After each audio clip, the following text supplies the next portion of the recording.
Magandang araw mga katrupang aircon, yung mga bagong technician. Ito po tuturo namin sa inyo para magkabit ng indoor from indoor to outdoor sa wirings mga katrupa.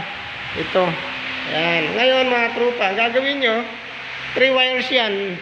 3 wires, lalagyan mo para ng marker mula sa, alam ba, 3 wire yan. Lalagyan mo ng marker, yan ginawa namin, lalagyan ng marking, relative 3. Saka lalagyan mo ng 2. Saka 1, line 1, line 2, line 3, 1, 2, 3. Doon din sa labas, sa wire, yung dulo mga trupa, lalagyan mo rin ng 1, 2, 3 para madali ka magkabit ang wire dito sa likod. Sa likod kasi rito mga trupa, may ano yan, nakalagay line 1, black, line 2, yellow. Saka compressor, ano sa kulay blue. Ngayon, pag pare-pares ang kulay ng wire mo katrupa, kailangan may palatandaan ka kasi pag nagkabaliktad yan, maaaring masira ang motor mo, ba masunog. Kaya pag ito kakabit na 1, 2, 3, ganun din sa labas may marker 1, 2, 3.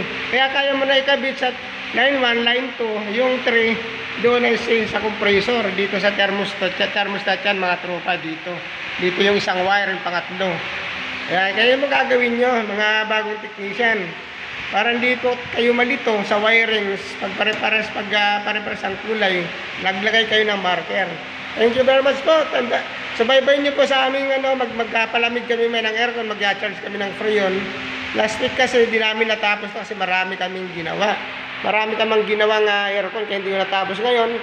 Pagkabit naman yung wirings, mag-charge kami ng freon, maglalagay kami ng wire sa live wire papunta sa main breaker ng aircon mga trupa. Mamaya po. Thank you very much po.